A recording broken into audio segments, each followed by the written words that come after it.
Good day, guys. We're going to do a quick review of what we talked about today in Social Studies 30. And so today we talked about the Cold War. And the Cold War is essentially this ideological conflict between liberalism on the west side of the world and communism. So the Cold War begins in 1945. And 1945 is key because World War II has just ended.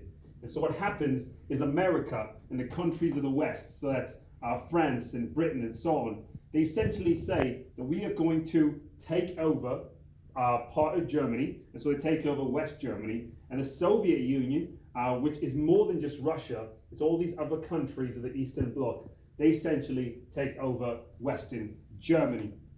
And so the Cold War is essentially, it's a Cold War because the US, the West, and the Soviet Union never actually fight each other.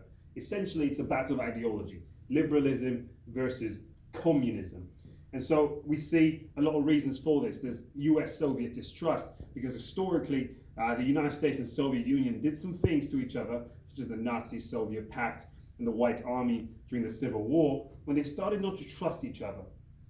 At the conferences, the Yalta and Potsdam conferences during the war, they lay out these plans for Europe, but it's kind of awkward because the Americans want to promote liberalism while the Soviets want to promote communism.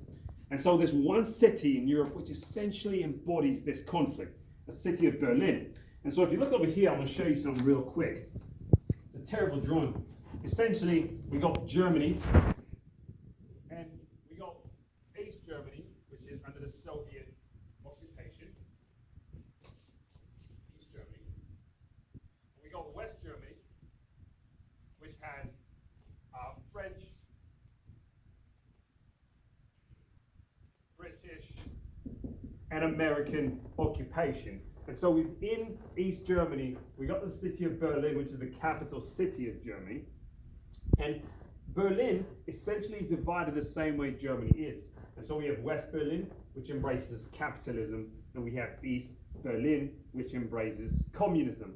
And so what starts to happen is essentially the Soviet Union looks at Berlin as this cancer of socialism, as cancer of liberalism within their communist state. And so we see things like the Berlin blockade, we see the Berlin Wall being built, we see all these things going on, which is essentially the battle of ideology. That's a quick review of what we talked about today. Thank you so much. Go over your notes, do your homework. See you guys tomorrow.